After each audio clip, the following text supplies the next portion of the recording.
Hello and welcome to another episode of Releasing Your Inner Dragon. I am Marie Mullaney. I am a YouTuber with a fantasy world building channel, and I am also a writer with the Sangwheel Chronicles. And I'm also co-writing with my charming host, Drake. I am Max Alexander Drake. I'm an award-winning novelist. I've written for a bunch of video games, comic books, movies, TV, graphic novels, tabletop games. The list goes on. Musicals. I love the musicals. Teach writing all over the world. And yes, we've been doing this podcast for almost 2 years now, huh? A year and a half. Yeah. Year and a half, yeah. Yeah. So it's been a lot of fun. And I just noticed yesterday we hit our 4,500th download. Yeah. That's pretty cool. And if you want to be part of like making us get another 4,500 downloads, then hit the like button, subscribe, add us to your favorites, do all those kinds of things, share it with your writing friends, and, help us get there. And I know you've heard it a million times with every YouTube that you watch, but seriously, I mean, we give you way better information than anyone else. So you might as well just, if you're not going to do anyone else, do us. There you go. Okay, so today we are going to talk about a practical kind of approach to world building in terms of how to make your world feel old. And without info dumping. Without giving like here's the 3,000 history of the world, or writing, God forbid, writing a prologue about here's the 3,000. Please don't do that. That's a terrible way to make your world feel old. So what we're going to discuss today is how to make your world feel old without doing any of that kind of thing. Okay, so Drake, do you want to kick us off and how you like to approach it? When I started writing The Realm with my proteges, one of my protege is not really a fantasy writer. I mean, he reads fantasy and all that, and he wants to write fantasy, but he's written a lot of, before he came on board with me, he'd done a lot of like psycho thriller type stuff and stuff like that. And so it was interesting when I read his first thing that he wrote for this project. I had to have a sit down with him, because I'm like, look, this world that you're writing in feels like it was made 5 minutes ago. So the opening scene is this farmer dude that was born on this farm and lived here his whole life. His father was born on this farm and lived there his whole life. His grandfather was born on this exact same farm and lived there his whole life. His great-grandfather was born on this farm and lived there his whole life. And yet, like, there was a scene where there was a big boulder out in the middle of the field, and the way he described it was this, I've never seen this boulder before, and it's so, and then some elves came up to kind of harass them because of the politics of the world, and they have to basically give food, a part of their food, and taxes. And it was like, this is the first time the elves have ever shown up to do this. And he didn't say those words, so I'm exaggerating a little bit. I'm just saying what it felt like. It just, the way he was describing it, nothing was humdrum. Everything was, look at this, it's so new. And I'm like, let me break it down this way. And so this is why I broke it down to him. I said, look, in the story that we're telling, you're turning the camera on at this moment in time. And the camera's going to roll and film everything during your scene. And then we're going to turn the camera off here. However, and for those that are listening on podcasts, I've got my hands maybe about 8 inches apart. However, the world has been around way before that camera was turned on. And it's going to continue moving on way after the camera ends. And I said, so you have to get in the mindset. So in other words, what he was doing was he's in the mindset of a new writer writing a new story and coming into all this stuff new for the first time. I'm like, but your narrator is this farmer. He's been here. This is not new. He's dealt with those elves every month for his entire adult life. He watched his father deal with those same damn elves for his entire life, and on and on and on and on. So this isn't, and that's kind of the trick to get into. You have to get into the mindset of, I'm not a writer writing a new scene for the first time because it's a new world that I'm just now starting to play in. I'm actually a character in this world that has literally been here forever. I mean, these elves come every month. They've come every month my entire life. they get this much food in taxes. We don't fight it. It's not, I mean, it's the way it is. It's just life. And, that rock that's sitting out in the field, maybe I broke my arm on it when I was 6. Like, I mean, it's been there stinking forever. There might be a story why it's not been moved out of the field, because we're farming around it instead of in it. Maybe there's something like that. And so that's what you have to do. It's really about not being the writer in those situations, but being the person who was alive in the story before you turn the camera on. I think that's the best kind of way that I like to take a look at it. So, I obviously create, you've got a world building channel, you do a ton of world building stuff. But for me, it's as I create those world building items, I just bring them into the story as if they always were. I just look for opportunities. Like, let's say I wanted to do something. I literally just came up with the whole boulder story. There's a reason for it. I'd never said that before. And then I'm like, when I come up with that idea, I might go, I might have him out there and he's farming away and he's moving his ox around. I mean, I don't know if that's the scene even exists, but I'm saying, let's say it does. And I'm gonna have to steer my oxen around this boulder. And maybe I have the character think, I don't understand why my father never removed this damn boulder. I mean, I don't want to do it, but he had plenty of opportunities to do it. He should have done it. And this is just bull crap. Like little things like that.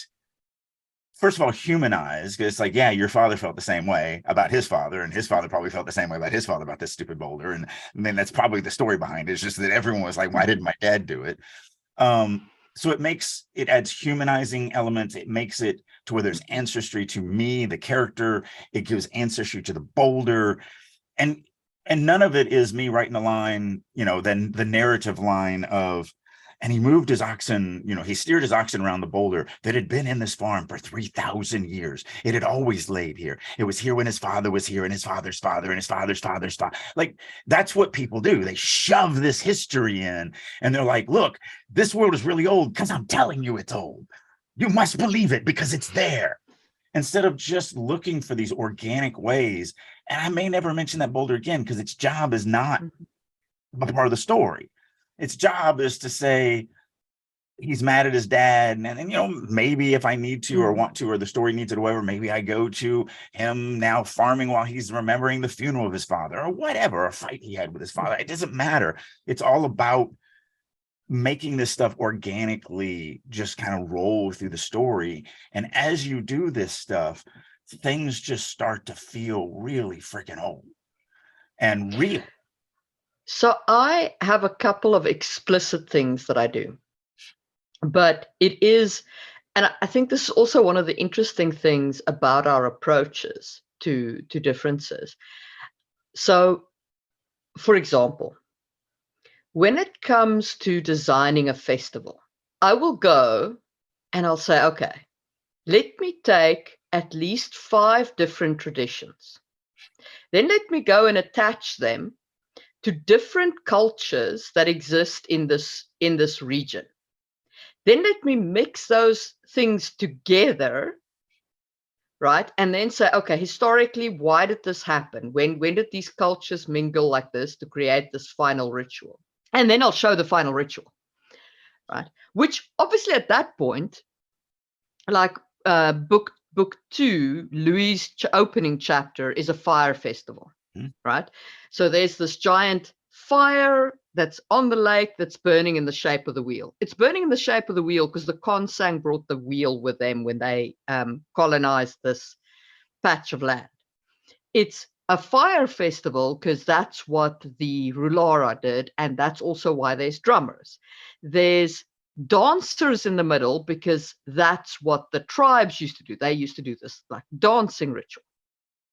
They feed old bread to the fire because that's what the tribes used to do, and they feed wishes to the fire because that's what the Rulara used to do.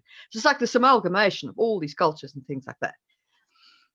I don't know if any of my readers will ever pick up on that stuff, but that's how I make the world, or how I make my world feel old. I make rituals that are a mixture of stuff that you just do because some part of your ancestry did them.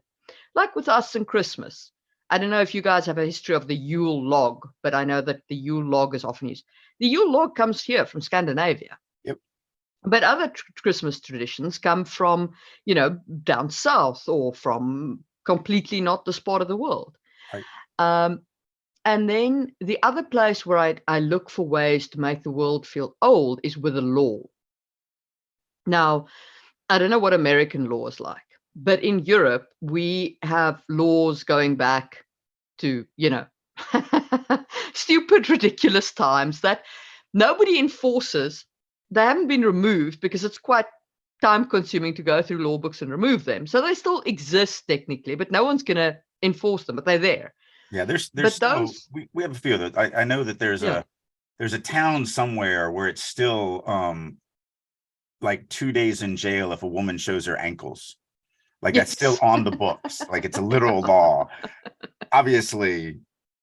Yeah, no one enforces it. No. But so having laws like that and having arcane bureaucracy that just comes from because this is the way it has been done makes your world feel both incredibly lived in, and it makes it makes it feel old. It makes it feel like it has history. But it also gives you an opportunity for conflict. Mm-hmm. Because if your characters now fall afoul of such a law or such a tradition or something like that they either didn't know about or that they have to break for whatever reason, now they're not just coming up against like a law enforced by the king because the king says so. They're coming up against centuries of tradition. And if you've ever done that, you'll know that that is a heavy weight to bear. That is a difficult thing to tangle with. So in terms of making my worlds feel old, I try to deliberately look for those opportunities to build a layered approach. Yeah. But the risk of doing that is that you can easily go, oh, I must show this to my reader. No, you must not. Right. You must show to your reader the tip of the iceberg. You must, exactly what you said. You must hope that some of them pick up on what you're putting down, but not worry about making sure. Because it's not, so it's funny. I actually split those as well. But you're right. I do take different approaches. So traditions, I do a lot of traditions. Because that's just a human thing. We have traditions that we do. We have ways that we do things. So like, in Genesis, when it opens up and you meet our dairy, it's so funny that I don't describe it like this. I just describe the stead that they live in and why it is not why it is the way it is, but just how it is and how they live their life. And not all by far, but quite a few fans have come back to me and said, wow, this like is a really communist type environment, right? And because the people living in it you don't sit there and go, oh, I live under communist, and first of all, there is no communism in this world. So, this isn't that, but it is still a very, communal living. It is very communal living. And what you learn as it goes on, because as our dairy leaves the stead, his farming home that he's free and everything like that, he goes into civilized, the more big cities. They're like, oh, you're from one of the slave communities. And he's like, what? We're not slaves. Like the slavery was abolished, several generations ago. But has it? I mean, you still pretty much are just born there. You live there. You work for them. You make almost nothing, and then you die. And I don't ever say any of this stuff. All this stuff is, and there's ways to do it. Like with the money, he wants to run away from home, and he wants to be able to afford this stuff. And he's been saving his money, and he's got like, 3 pennies, and he's so excited. And as he's going, it's like, oh, you want to cross the bridge? That'll be $18. And he's like, wait, what? That's more money than my parents have ever made in their entire life just to cross this stupid bridge. I'm like, what are you talking about? $18 is nothing. And then, so I don't ever like put a spotlight on it. It's just, he has to deal with these differences in culture and stuff like that. And it starts to make you go, oh, and if you understand, if you, put a half a brain cell to it, you should be able to pick up these differences. Then the flip side of that is festivals. I do have festivals. There's tons of festivals. They're mentioned all the time. I don't want to write a festival, or at least I haven't yet. And so the festivals are names, and then like maybe I'll do something like well, just to like pull Wheel of Time, where he was like, what? I'm amazed that you don't want to write a festival. Like having a dude having a conversation. It's that no, it but I has mean, to fit in anything. Let me rephrase. You don't use dialogue tags. Right. Having characters interact while there is a festival in the background gives you like a million things they can do. Right. While they're talking or while the scene's going down or whatever. Like I don't use the festival as the focus of any given scene. I use it as the background. And I do have sort of one, because the opening chapter, you find out that it's Arderi's naming day, so it's his birthday. And so technically that night they do have this little celebration, but I really kind of skip over it. I kind of tell, that he was embarrassed. And it's still in there like that. I've actually thought about going and expanding that, but it doesn't do it. So for me, it's what does it do for the story? And sure, it might be interesting for me to dive into that moment and actually have the conversation about them telling stories about his childhood and give you that. But that's all backstory at this point. And I've already had one chapter where I did a little bit of the backstory for the Lion Dude Clane. So it's like, do I want to do that again? And so there's a lot of things like that. And so that scene has just been, and then Arderi suffered through tales of, embarrassing tales of his childhood. And, once it was finally over, he was like, can I go to my room now? And it's like, and then the next scene is all new. So we do continue for the, after his birthday party, they have to go to a funeral. And so the funeral is completely done, because you get all those traditions and you get the religion and you get how they bury their dead and so on and so forth. But the scene, the burial scene or the funeral scene actually opens up at his birthday party, but it's only a couple paragraphs long, because I don't want to, again, I've already done it once 3 chapters ago for a different character, sure, but you don't want to double dip. And then, so it just becomes this kind of background piece that I skip through to get to this funeral that takes precedence. But yeah, I do like using festivals for that. The other thing that I really like using to make a world feel layered and old is idiomatic sayings. So if you haven't read any of my work, then I don't, generally speaking, use Earth time unless it's appropriate. So in Lumiaron, people tell time with a candle clock, with a flame. In the south, in Kisangi, they use a water clock. And it's actually there that I want to talk about in terms of this. Now, when they first had the water clock, they had actual water in it. Water runs down. But over time, they've replaced water with mercury. It's the same as we did in our world. Our water clocks used to run on water, and then they started running on mercury, and eventually they were replaced with a pendulum clock.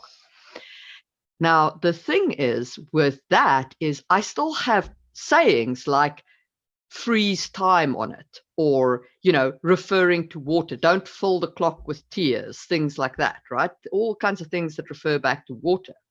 But they also have new sayings like don't waste the silver. So they have these 2 different sayings, and that comes from the fact that they used to have water in the clock and now they have silver in the clock. And those things hang around. I mean, we still use like, oh, I gave it the whole 9 yards. And like most people don't even know where that saying came from. And it's actually a World War II thing.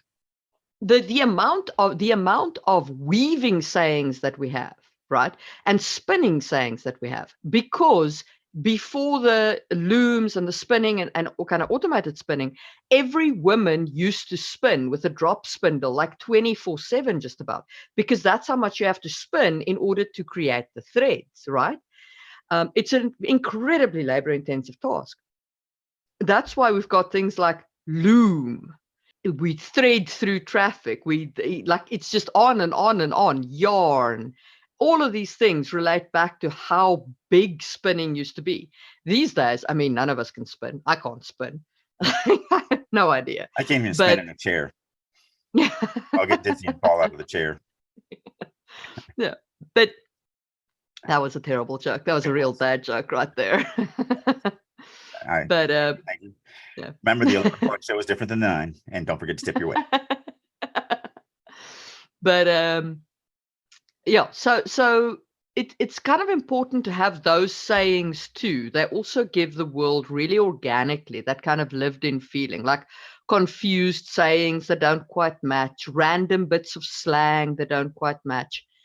And one of the reasons why I also like to mix languages is because if I have, like, I use French and German mixed in the empire to represent the different kind of people that went there. And when I mix those kind of feelings for the words that I make up, it feels like what happened with us, like words like per se, which is actually a Latin word that we still use as though it's a word. Things like that is you include stuff like that in the language, and then the language starts feeling lived in, and you create the impression of age. Mm-hmm. And then, of course, your actual history helps too. Like, however however the history of the world is carried over, please don't do an info dump. Do not write a prologue. However you do carry it over, it does help to have a history, but it's much more organic and real to make the world feel lived in with like layered things, and layered sayings and idioms and so on. Playing with language is fun. And this is not unique because Jordan did it in Wheel of Time. I'm just taking it to a completely different level. So in Wheel of Time, Jordan has this seafaring race that do a lot of sea terms. Mm-hmm. I've got a seafaring race in this thing that I'm writing now that I'm literally replaced. So I write their dialogue normal, and then I go back through and normal sayings. I go, is there a way to make up? And so my goal for this language, and I've been having a lot of fun with it, is that they say normal things, but in a very seafaring way. And then once I create them, it becomes canon, and I use it, if it ever comes up again. So like, they don't say go away. They'll say, sail with the tide, or stuff like that. And then like this one was just really cool, and that's why I wanted to pull it up. So basically, these two island people are sparring. They're not the POV character. Somebody else is the POV character watching, but they're sparring, and one of them tries to do a dirty trick to the other one because the second guy is obviously less of a swordsman, and so he gets beaten pretty handily. And then when they're kind of huffing and puffing, he takes advantage and does a dirty trick. But the fighter A is still way too good, and just basically he breaks his arm is what he does. And I think the original way I wrote it was something like, just writing in my own vernacular was something like, dirty tricks may work in a barroom brawl, but they'll never work against a real man, or something like that. And so I just write it normal. But then when I came back and was like, I could do that better, I could do that in something seafaring. And so I came up with, and what I'm trying to do is, again, it's what we were talking about earlier. You hope that readers will pick up on it, but if they don't, it's not enough to throw them out of the story, whatever. So he says, jumping off a yard arm to raise a sail may be quicker than using a windlass, but it'll end up the same as trying cheap tricks against a real man. Both will end with you broken on the deck. And so, yeah, there's some, like, you have to know what a yard arm is, and you have to understand that, basically what I'm saying is climbing up to the top of the mast, grabbing the rope and jumping off to raise the sail. Sure, way faster than cranking, the sail up, but you have to hit the ground at some point. And so it's still the same thing. And so I'm really having a lot of fun with just really thinking about, and then it's not just, one of the things I'm doing with this language, it's not just clever sayings or something like that. This is actually their language. So it's almost like, creating a pig Latin or something like that, where it is a bastardized form of the language. So everything is becoming these very nautical or seafaring or even fishing. Like there's a merchant that somebody is haggling with, and the merchant gets a little pry. He's prying a little bit much, and the guy shuts him down, and he's like, oh, I'll cast no line into those waters. stuff like that, where it's just, and you get what he's saying. He's because in the way I wrote originally was like, fine, I won't pry anymore, or whatever I wrote. But then when I went back through and to look for ways to turn it into this new kind of vernacular way of these guys speaking, it now turned into, I'll cast no line into those waters. And so it really has done I think, obviously, this hasn't even gone on my beta readers yet, but that's coming in the next couple of weeks. So we'll find out how it does. But I'm having a lot of fun with it. I'm having a lot of fun, going through, because I didn't want to create yet another accent for this world, because I have several different accents that the readers already have to get through. And so with this, now it just allows me to just completely give them this unique way of speaking that's still 100% in English. So you don't have to struggle with it. You just have to kind of figure out sometimes what that actually translates to, almost. But I try to make them pretty simple, like instead of saying go away, saying sail on or sail with the tide. Or I think there was a time where he's like, I'll be there in the morning. And I changed it to, I'll arrive with the morning tide, or something like that, whatever I wrote. So the reader shouldn't struggle. And that's the other thing, is you have to figure out, when you're doing stuff like this, you don't want to piss off the readers. You don't want to make them struggle to have to read it. I don't mind having a little bit of a learning curve.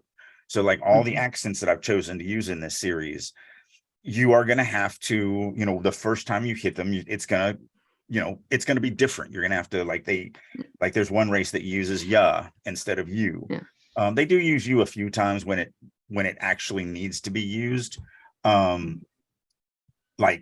If you scream, why you, they wouldn't scream, why ya? Like, that's just weird.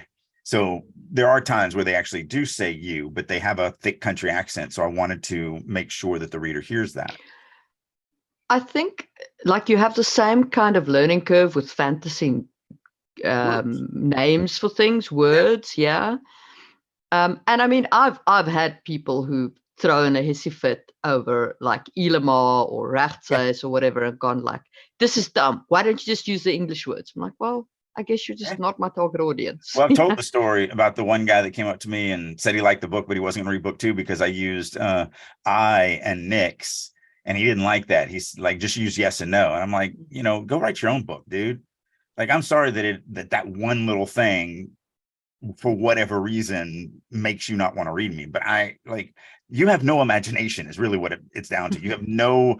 You are a bland human being, and I don't even want you as a reader. So if you don't read my second book, it's fine. Like, I want people who are enjoying the creativity and want to imagine that they're in this world that doesn't exist, that's very different. Like reading the Sword of Truth series, and like, I always hated, I'm following the hero Richard. And it's like, I don't want to follow Richard. Like, give me something. Give me a Conan or a Rand or a, whatever. Give me something that makes me feel like I'm not, in Texas following Richard. Sure. Like, it's just, so yeah. The weird thing for me there, I didn't name Louis anything weird. I still called him just Louis, but I called him Louis because I was hitting French names, right. French medieval names specifically, as my kind of naming convention. But for American audience, Louis is still exotic enough. Like, no one's ever going to hit that and go, Bob. Yeah, Bob. But the weird thing about Richard in that particular series is that the other things have got, like, Drake and Roll is the bad guy's name. Like, that's a fantasy name. Richard's about you. What is his name? Zedariah Zaran Zul. Yeah, everything else has got a name. Right. Right. Why is the main character called Richard? Right. So weird. Yes. Anyway. But anyway, all of this stuff, the reason why this all ties in is because when we're talking about working in history organically, it really kind of follows the same rules as all this other stuff. You make decisions, you test it out, because you never know. Like this language, it's going to go to the beta readers for the first time, over these next couple of weeks. And that's when I'll get my feedback on, because, you know, again, as I've said many a times, if you've got people that are willing to read your stuff, don't just let them read it and tell you typos. Yes, depending on where you're at in your career, you know, and your journey on this, you definitely may need some people helping you understand that your sentences aren't structured correctly and your information flow sucks or whatever, and it's confusing and all of that. So yes, but at that point, you shouldn't be thinking about publishing. You should be thinking about improving as a writer to become a professional. So, you know, my beta readers do pop the occasional, because I mean, I'm human.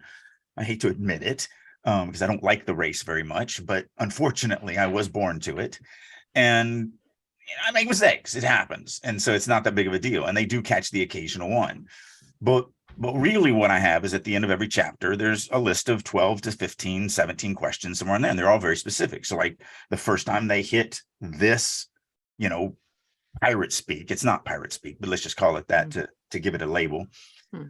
I ask, okay, so these terms were used. What did you think this term meant? What did you think that term meant? Did it throw you out of the story? Did it immerse you more? And again, I'm using these questions. I don't actually write yes, no questions in my, you know, there. So there's stuff like, you know, so this line was written, what did you think it translated to? And how did it make you feel to read that? And stuff like that. So you want to make sure it's open-ended questions so you get actual responses back. And you also don't want to lead them. You don't want to say, so I wrote it like this. Did you find that really cool? Because then they know what you know, they want you to say yes. And it's hard for somebody, especially if they like you or like what you're doing, to go, no, actually, I thought it sucked. You really screwed this one up. So, you know, don't lead the witness. The other thing that I'd like to mention, speaking of like things like that, sorry, the names reminded me. Naming is actually a really good way to make your world feel organic. So I spoke about like naming Louis because I was using French names. Now, if you look at all of the names of my Empire characters, they are Louis, Raoul, even Claire, herself's actual name. Her first name is not Her Grace. Her first name is Claire. So her name, Alunt, the Emperor, all of those names come from medieval French and German names. Medieval French, Frankish names and German names. Gives it consistency. Consistency makes a world feel lived in. Consistent namings. Because if you think about names that we use today, those names have got history. You know, those names come from places. They come from what people have named their children in your region. And I know, like the conventional wisdom is don't reuse names. And you shouldn't, especially in main characters, because you're going to get people confused. But if you're doing family, like having a grandfather, my kitten, having a grandfather with a same name as a grandson makes complete sense. You know, or maybe a male grandfather who's got a granddaughter who's got a similar kind of name, things like that.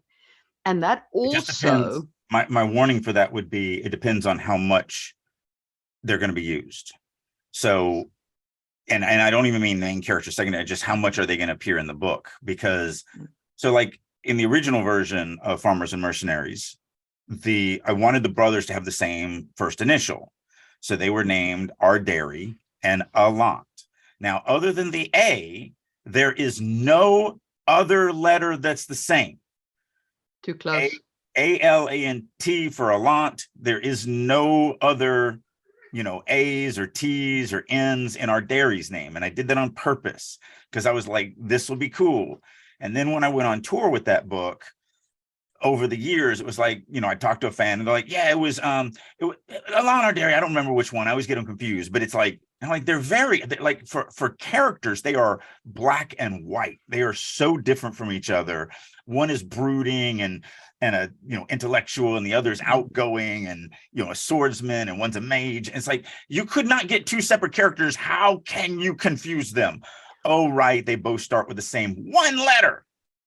So like you do have to be cautious. Absolutely. Like And I look, I have to be super careful with letters because, of course, like I use my hats, mhm, and my characters, like Louis, names all his aliases starting with the letter L. So I think my readers get into the habit of like L is Louis, like whatever the rest of it is, right. L is Louis. So the only other person who's named anything with L is his daughter Louisa, and she is a background tertiary character in the books. Right. Um, Well, and the worst example that I've ever seen, again, since I tout on Wheel of Time being good so much, this is the one thing that he did that I will never forgive him for. Because first of all, I'm dyslexic, so it's hard for me, with letters that are close. But there are two Aes Sedais. So they're sisters because that's what they call, each Aes Sedai calls each other sisters, but they're actual sisters. So not only are they sisters in mage, they're also sisters in blood. One, if I can remember, and I might be a letter off or whatever, but I'm basically correct. One is Seina, and the other is Siena. But it gets even worse than that because one of them is what's called a black sister, which means she worships the Dark One in secret and is actually evilly trying to kill everybody. And you know this, but you follow one of them and you're like, oh yeah, I'm with Cena. Now wait, is this the evil Cena or the good Cena? Because you might as well have just made them the same freaking spelling, because they were literally the I and E in each of their name were just transposed. And it's like, how wow. dare you? Like, how dare you? So it was, it's the worst example I've ever seen of that. I know it can be frustrating when people say to you, rename your character because of the letters, the first name letters thing, but it does actually matter. Well, so with the rewrite, I did something I thought was incredibly clever because I wanted to pay homage to the name. So Alant, because everyone who has read the original versions that are going to read the rewrites, I wanted to pay homage to them. And so it was a very simple solution, but it took me a little while to get it. I just added an M to his name, so he's now Malant. So Alant is still intact, and so for my old fans, they'll still be able to go, oh yeah, same character, and go through it. But for everyone new, now you have Ardari and Malant. And so, very, very different. But I was able to keep Alant's name completely intact in the rewrite just by adding an M to it. And it's also a little cool fantasy name. Again, it's not Bob. So, Malant is, there's no one. I mean, I guess that's one of the hard things about it is coming up with names that aren't real, but sound real. So if you go through we have Klain and Ardari and Malant, and I do tend to stick with normal-ish names, but all of my characters have got normal-ish names. Alith. Like just old, just middle-aged. All of my characters have names that are absolutely made up. However, I do believe that they all sound like they are real names. Like, they're not like Zedariah Zan, Zariah Zul or whatever that just is like that's not a name. No one. Yeah. And I think that, whether you use normalish names with like just an old spin on them, or whether you actually like go the whole hog and give really real fantasy names, you need to be consistent. Mm-hmm. The reason why Richard stood out is not because he was called Richard. It was because everything else was not called Richard. Right. Yeah, and Zedariah's Zul, Zoran, whatever it is when I said that's not a real name, I'm not saying that's bad. Mm-hmm. Like if you're consistent and you want to torture your readers with unpronounceable names, then just be consistent with it or whatever. Yeah. Or in that case, there's also I definitely can see good reasons for uniqueness, like and a lot of people will do it like the dragon will be named something that's unpronounceable or something like that, and then that's great. You're giving this unique flair to this one unique creature that is probably not the main thrust of your story. The great thing with naming dragons ridiculous names is you can also then give them ridiculous nicknames. I once had a dragon with a humongous, I think it was 19 letters in the name.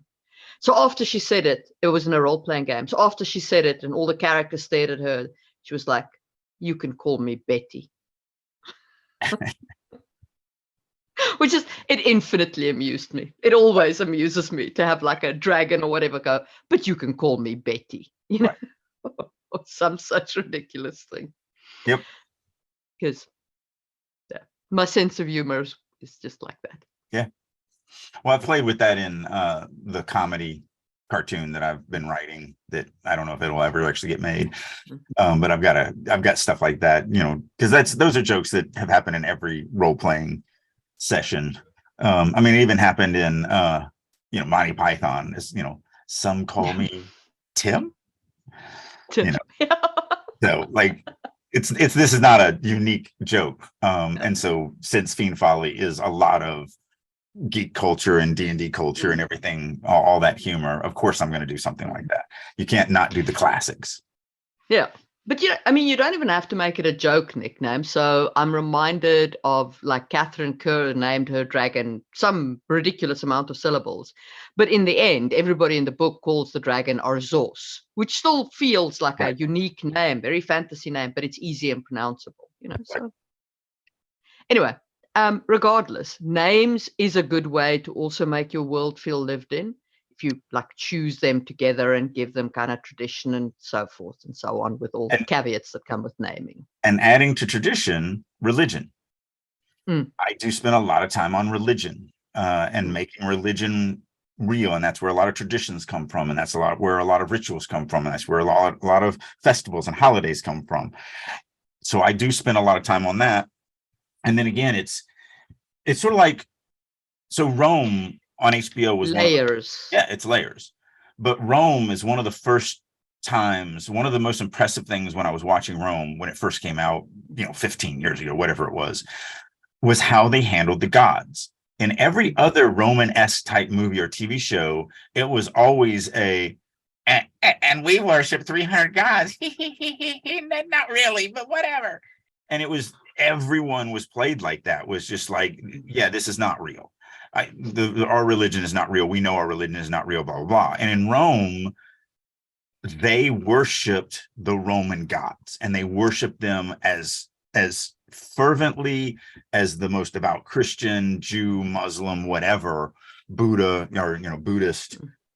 And I loved that. It added a dimension of realism and age to that world that far surpassed the fact that other Roman shows were wearing togas. Like, it was such a great writing thing to have done. And I was very happy with that. Yeah. And I remember that we have spoken about religion before, but it is worth emphasizing again.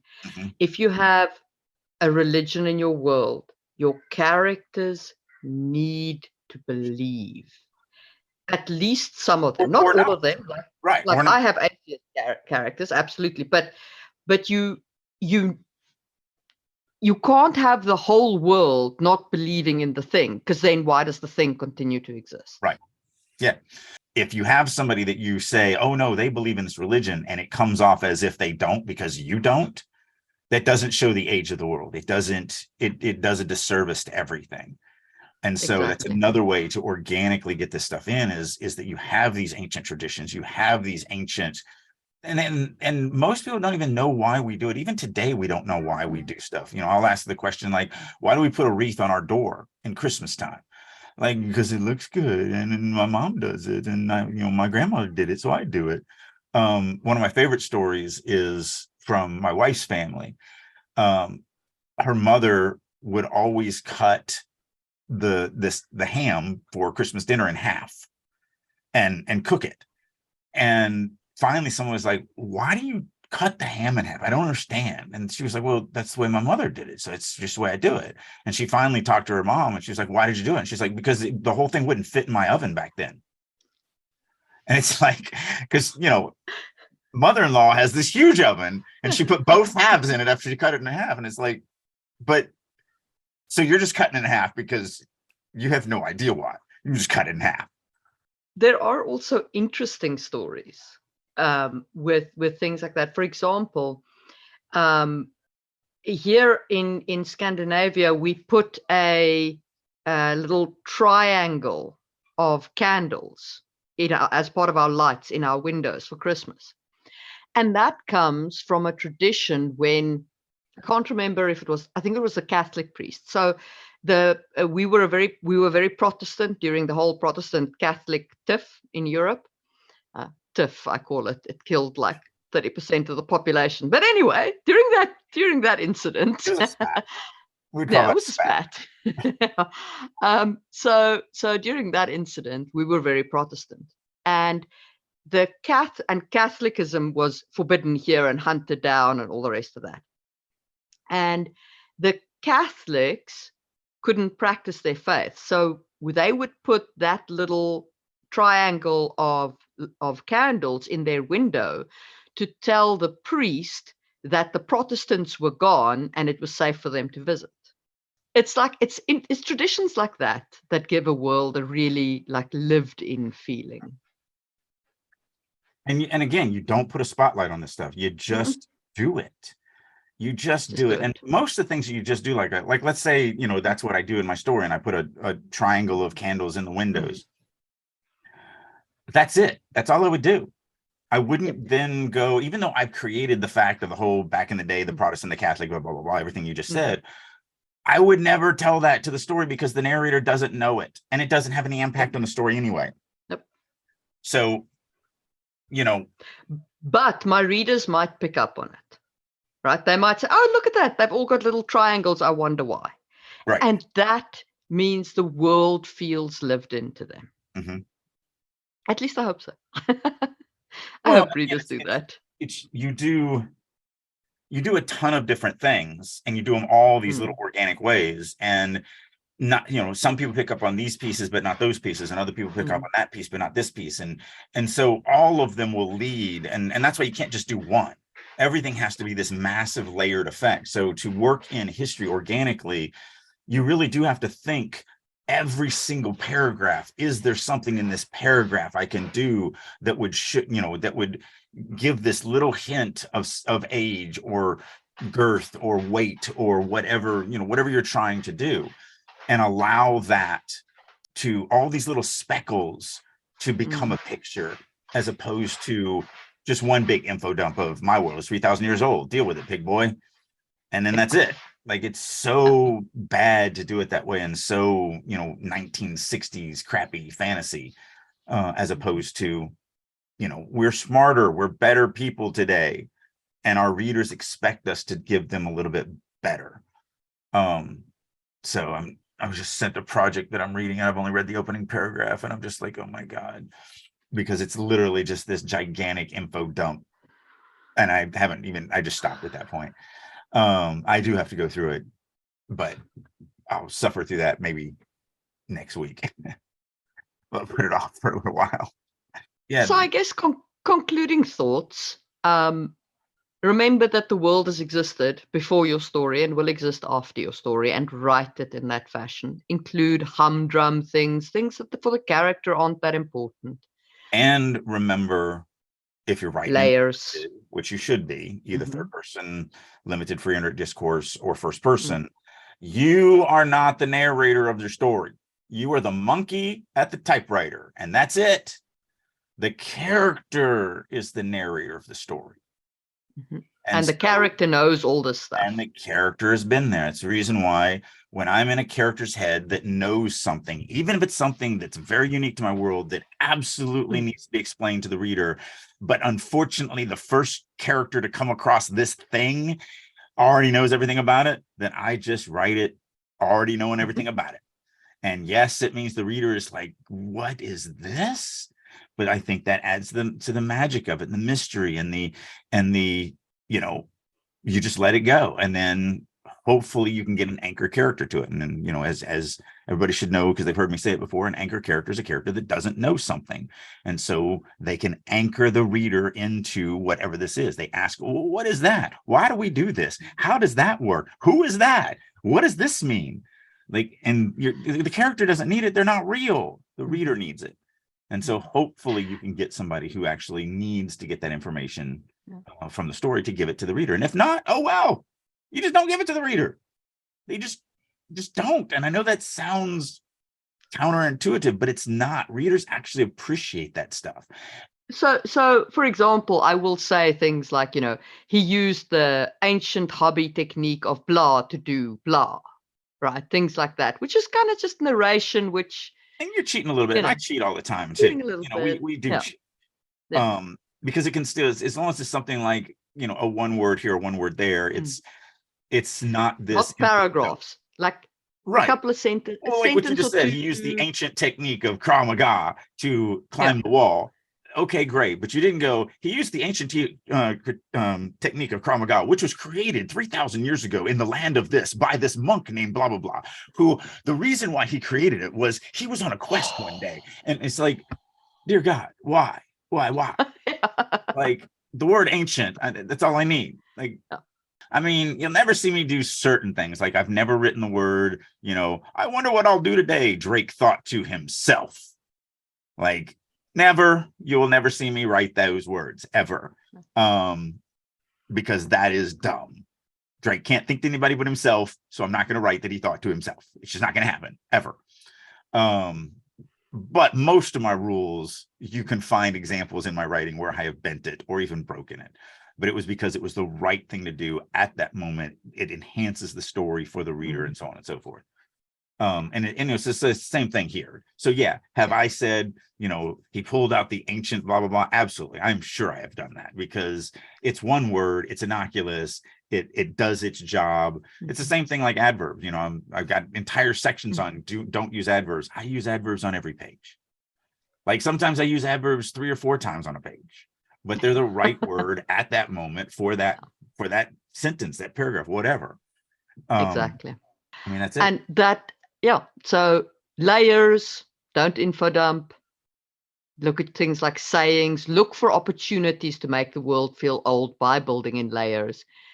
I think it comes down to if you are authentic to the narrating character, not authentic to you, the writer, not authentic to your backstory that you've created and your world building you've created, but if you're authentic to the character that now lives in this world and is narrating their story in this world, I think that you can nail it. You're authentic to the narrating character and stop being the narrator. Again, if you're writing in an omniscient POV or whatever, well, first of all, it's a dead POV, don't do it. But if you've chosen to go down that path, then God bless you. You can do what you want to do. But if you are going to be writing in the modern type writing, which we, audiences really like that really immersive, limited point of view, then you have to understand that you are not a part of the story. And so you have to be, because that's where it comes from. The writer created the world. The writer did all this work. The writer has all this stuff that they think is really cool. And so they want to give that to the reader. You're being authentic to yourself, not the character. The character in your world does not give a crap about the backstory that you created for them. Just like you don't care about the history of your own country. I mean, especially if you're an American, you probably don't even know half our history. Like, it's so pathetic when I talk to people about stuff. Or you see those videos where it's like, who fought in the Civil War? And they're like, was that France and Germany? Like, they're not even American. Like, what are you even talking about? Or though even the question might even be, who fought in the American Civil War? And they'll be like, Spain? Like, oh, dear God. So, yeah, your character is about the same. They're also a dumb teenager that doesn't care about their own history and their own world and everything like that. So, all that comes down to play is that you, the writer, are going to force this stuff in there because you think it's cool and you want to show off the hard work that you've done. And that's not organic to the story. And it hurts. It hurts to not put that stuff in there. And I think that is a good note on which to end this podcast. And we will see you soon for another one. Bye.